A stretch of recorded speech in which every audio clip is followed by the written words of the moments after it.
It is the end of the school year. I'm sitting in the teacher center, clearing out all my paperwork. It's that sleepy kind of day. There are no kids in the building because exams are over. Down the hall, I see a 6'5" figure approaching me. I know him. He walks in. "Yo, Ms. Z, what's going on?" It's my student, James. I'm like, "James, what are you doing here? Exams are over." He's like, I thought I'd just walk around and just say a last goodbye to the school. I didn't believe him, but I said, "Okay." He goes, "You gonna come to graduation?" I said, "Absolutely, I wouldn't miss it for anything." His graduation was in 2 days. He leaves, and 5 minutes doesn't pass, and one of the deans walks in looking crazy. She's holding her walkie-talkie. "Have you seen any kids in the building?" she says. And before I can answer, she goes, "Have you seen James?" Everyone knew who James was. This was a building with 5,000 people, 5,000 students in Queens, New York, and everyone knew James.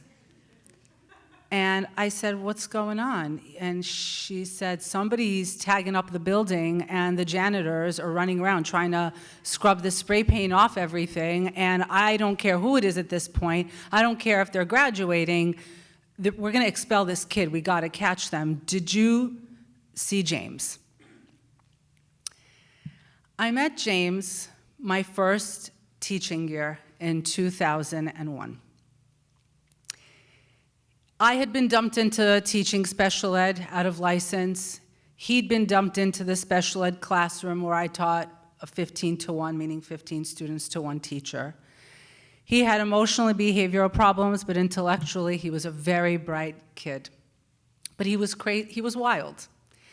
He was the kid who called his grandmother Ma because his parents were not around. You could hear him laughing from around the corner. He was a whirling dervish. He was 6'5", hilarious, quick-witted, sharp, but he also had a horrible temper. So bad that when he got angry, the deans would have to pull him aside into a room. It would take a solid period and 3 deans to calm this kid down. He had serious anger problems. And so we grew to be close because the special ed department was very small, and so I taught him in the 9th grade. I taught him in the 10th grade, and then in the 11th grade, he says, "Ms. Z, I think I want to join the NYPD," which I thought was really unusual, given that James was wild and running around the streets of Queensbridge, which is part of an inner city area in the projects. Thinking, why would this kid want to be a police officer?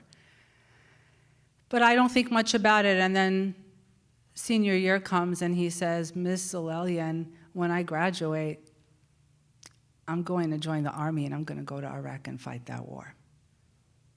And now I sit up. I try not to think about it, but he passes all his classes and he is determined to join the Army. And I have this dean looking at me and asking me, "Have you seen James?" I have 2 choices. I'm still fairly new. There are cameras everywhere, and although they haven't caught him, they could see me talking to him possibly. So I can say yes, get myself in trouble, and I don't know, could I really save James' life? Is that such a far-flung thing? Maybe. Or I could lie and ostensibly send him to his death. I don't know. And I look at her and I say, why of all people would James be in this building when you know very well he wants to do right after graduation? He's not stupid. And she's like, "You're right. He would never do something like that." I'm like, "James, no way." So she walks out, and I'm like, why the fuck did James tag up the building? Why the heck did he do this, And I was thinking that that was his last hurrah. Like, he just needed to get that thing out, like that one thing. His life is going to change. He's going to war. That's it.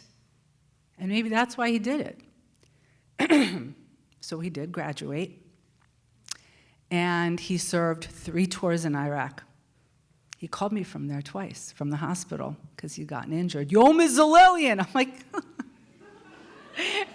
all the way on the other side of the world. And I'm like, what are you doing calling me? He's like, how are you? It was really, really a treat hearing from him. So he comes back, and, we stay in touch. He gets married. He has 3 kids, and he moves to Nebraska, and he becomes a freight truck driver, driving all over the place. And, still, we're in touch here and there. We drift off, but we're in touch. We're in each other's lives in some way.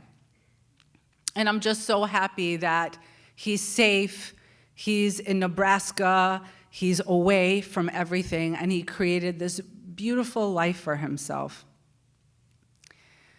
So a few years ago, I wake up and I take my phone and I just go to the backyard, and I'm sitting on the steps and scrolling.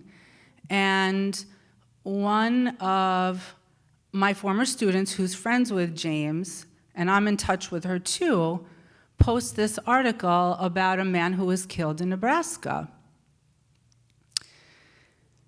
So I open up the article, and what had happened was that James had been driving his truck, and this guy in a pickup truck cut him off, and he got really mad.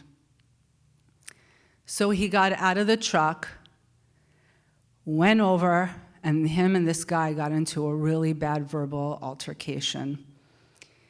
And he gave him a piece of his mind, and as he was walking back to his freight truck, the man took a shotgun out of his car and shot James in the back 3 times, and he died. And I'm sitting there on these steps, and I'm thinking of 6'5" James. You could hear his laughter around the corner. I remembered him in the 9th grade. I remember teaching him of mice and men. I remember how wild he was. And just like they tell you that a parent should never bury their own child, they don't tell you that as a teacher, you should never hear about the death of a student, my James. I don't know why it happened, but I will tell you this. He had so much rage.